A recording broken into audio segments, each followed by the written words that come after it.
Hello, trumpet players. I was going to try to do this with a more formal video at home, but since I'm here and I don't have anything else to talk about, let's talk about.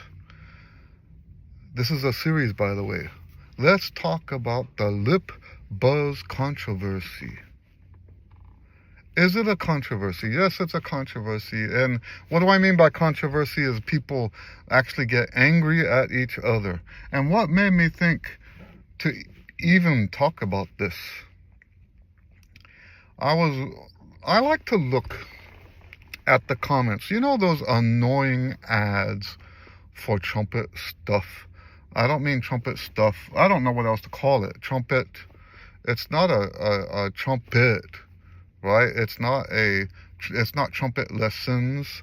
It's, I don't know, some kind of trumpet educational thing. They say it's not online courses, but it is online courses. I don't know. The ads are extremely irritating. Extremely irritating, but I like to click through and read the comments. And someone on there said something to the extent of, I'm glad you don't teach lip buzz. Can you believe that still today people are still teaching lip buzz when we know how bad lip buzz is? So yes, there's controversy. Now, how bad is lip buzz? Just how bad is it? Lip buzz is so terribly bad that hundreds, if not thousands of trumpet players use it on a daily basis to get a great sound. That's how bad it is. And don't get me wrong, I'm not saying that everybody should do lip buzz. But the people who turn this into a controversy are saying that you should not, no matter who you are, you should not do lip buzz. Right? And I told the one guy, this comment I put on there, I said, well, I guess I must just suck, right? If lip buzz is really so bad for you, then I guess I can't play. I guess I get a really bad sound. Of course, I'm being sarcastic. Now, there's different parts of the controversy, right? Some people they like you to use the mouthpiece for buzzing. Others don't like you to do that. And then there's others that do the mouthpiece but won't do the free buzz.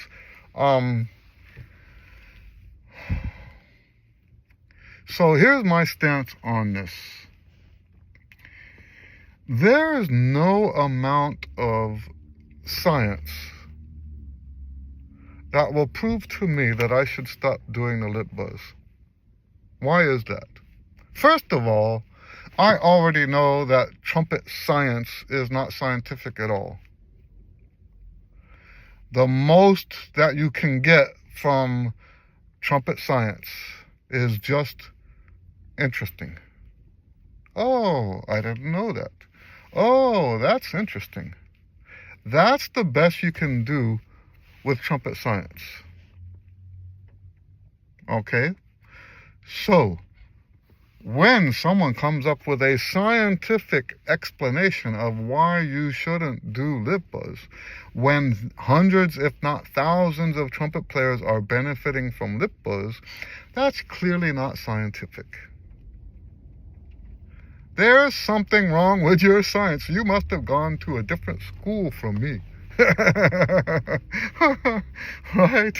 You must have gone to a different school. Because where I went to, they said that science could be replicated. And if you have other people doing the same thing, but getting different results, that's not science. That's belief. Okay, so here's my stance, my official stance. It's been my official stance since the first time I took part in one of these controversies. My official stance is this. I don't care. I don't care. I don't care. The point of this video is pointless. This is why I don't talk about it so much. This is why I don't write about it. I don't have videos about it. And the only reason I'm doing a video now is because it's coming back again. These people, these lip buzz haters is coming back again. And I don't mind doing a video to clear the air, so to speak. There's nothing you can do to convince somebody who gets benefit from the exercise to stop doing the exercise, unless that person is weak. You know what I mean by weak? They get the benefit, but they're so unsure of themselves that when somebody else says, hey, you're doing it wrong, they'll drop it. I used to be like that. And yes, I do consider it a weakness when you just believe what other people say for no reason. I'm not like that today. I'm certainly not like that today. So let's talk about something real quick. Now, this is just my introduction video, and the most important thing I can say in this video is when we talk about the theory, the academics, the pedagogy of whether you should or whether you should not do the lip buzz, most of what I'm about to say in this video doesn't matter. The follow-up videos, most of what I say in those videos doesn't matter. What matters only is that if the lip buzz works for you, do it. If the lip buzz does not work for you, don't do it. I tell my students this all the time. I am not a lip buzz tyrant. I don't make my students do lip buzz if it doesn't work for them. Right? Now, let's talk about why it will work for somebody and not work for others. I'm not saying this scientifically. It's anecdotal. Sometimes the anecdotal stuff is actually more true than that quasi-scientific stuff that people spurt out to make people believe what they say. Sometimes the anecdotal stuff is more true than the quasi-science that people use to convince you that they're telling you the truth. That's ironic, isn't it? So anyway, based on my anecdotal experience, the biggest mistake that music educators make and the biggest mistake that students make is assuming that we are all the same. The biggest mistake we make is assuming that everybody has the same needs, the same wants, the same desires, the same problems. And let's add to that now, the same embouchure.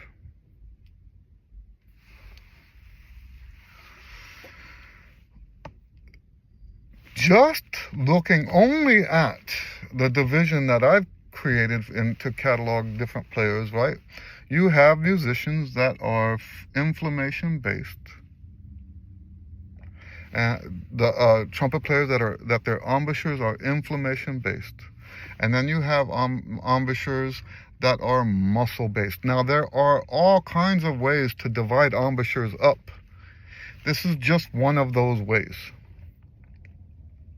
So there could be more different reasons why, besides what I'm sharing with you here, but this is just one reason is enough.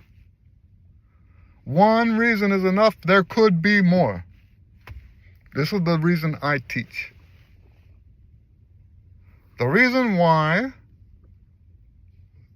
some people can't do lip buzz.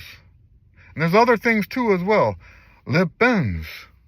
When I say can't, what I mean is shouldn't do. If you are a inflammation-based embouchure trumpet player, you should not do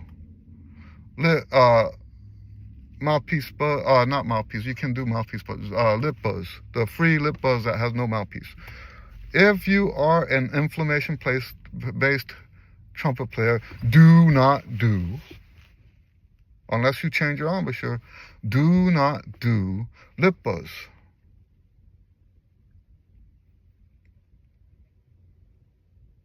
Lip buzz won't help you, even if you did try to do it. Lip buzz won't help you. So my suspicion, now what is the other type? The other type is muscular embouchure. If you are a muscular embouchure, lip buzz might help you. Remember, we have to account for other reasons why lip buzz might not work. This is just one reason.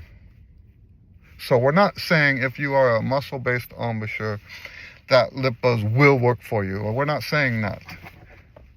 That would not be scientific. Right? That would not be scientific. We're not saying that.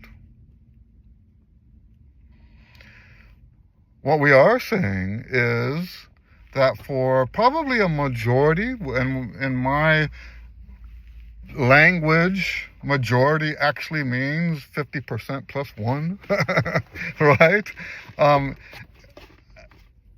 Probably at least the majority of muscle-based embouchure trumpet players would benefit from lip buzz. That's just one explanation why it works for somebody, why it doesn't work for others.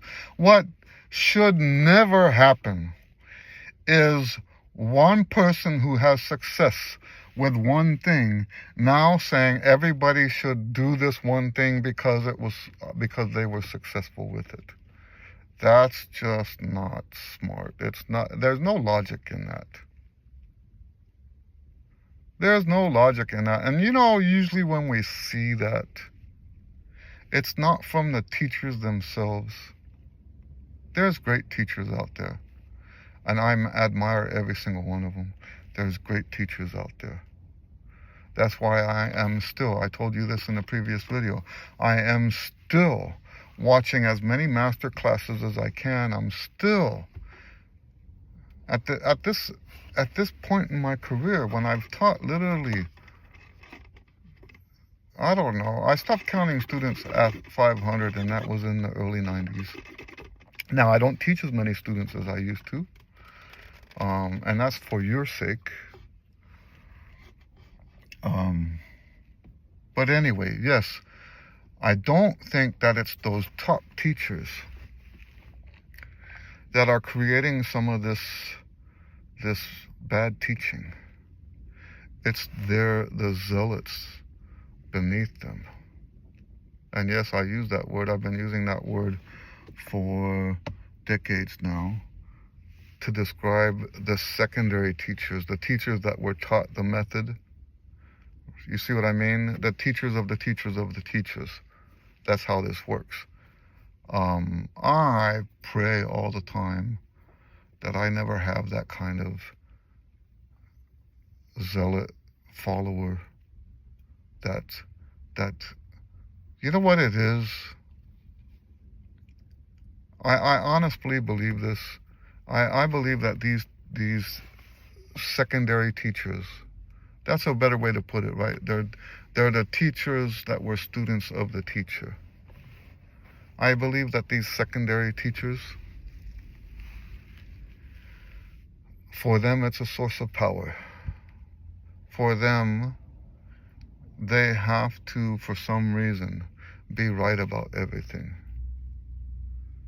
I once had one of these secondary teachers berate me online, saying that I was doing, by teaching what I teach, which is, let's be clear about what it is that I'm teaching. In his mind, I was not teaching what he teaches. I was not teaching what his teacher taught. And he thought that was such a travesty that I should quit teaching. He said, I'm doing all of the people who hear me talk about stuff and all my students a disservice, which is ridiculous. That's just ridiculous.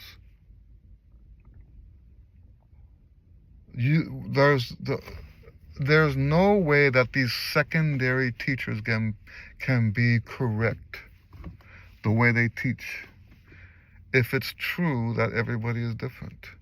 There's no way that they can become correct, that what they say is correct. There's no way. So these people, and the second video in this series is gonna be kind of funny. These secondary teachers, I call them zealots because it's a belief system for them. It's not true pedagogy. It's actually a belief system, and that's why they get so bent out of shape. Instead of being out there trying to build upon what they were taught by those famous teachers, instead of trying to build upon those things that they learned and enhance it, they are stuck in the dogma of that famous teacher that they took lessons with. Don't get me wrong, not all secondary teachers are bad. Not all of them are zealots. Don't take it that way. But there's enough of them out there. And you have to be, as a student, if you're watching this as a student, you have to be wary of those people because they will screw you up as a trumpet player. And how do they screw you up? They try to get you to believe their dogma. Trumpet playing is not about believing anybody's dogma. Not even about believing my dogma. Ask. I used to have cable for a very short period. I think cable is a waste of money. But I remember the sci-fi station used to say, as their logo, slogan, whatever you call it, their slogan, question everything. That's how I was raised. As a thinker, you question everything. I've questioned every teacher I've ever had. Didn't work out so well with one of them because he didn't appreciate that. And, maybe he was a zealot too. Maybe he was a secondary teacher, and maybe he was a zealot trying to teach me his belief, which would have ended up, if he was a zealot, then he was teaching somebody else's belief. Maybe that's the case. I don't know. But yeah, I've questioned every teacher. I've always been respectful about it. And I've always worded it as a genuine question. And almost always from a perspective of despair, right? I'm frustrated. I'm trying to figure something out, and I say, can you answer this for me? What am I getting wrong here? Why does this not work? And sometimes they had good answers, sometimes they didn't. But I shouldn't say never. I think when I was younger, the dogma thing was probably there. But really, I thought through all this stuff. I didn't just believe. That's what's wrong with science today, right? When COVID was here, they wanted you to believe the science. There's no such thing as believing science. There's no such thing as that. You don't believe science. You always question science. Always. If you're not questioning science, it's not science. If someone's asking you not to question science, it's not science. Anyway, I'm sure this gig's gonna get rained out.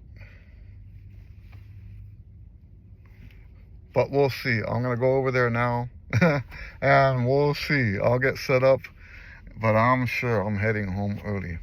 All right, guys, God bless you. Think what I'm saying. Yes, it's controversial, but it's not. There's really no reason for it to be.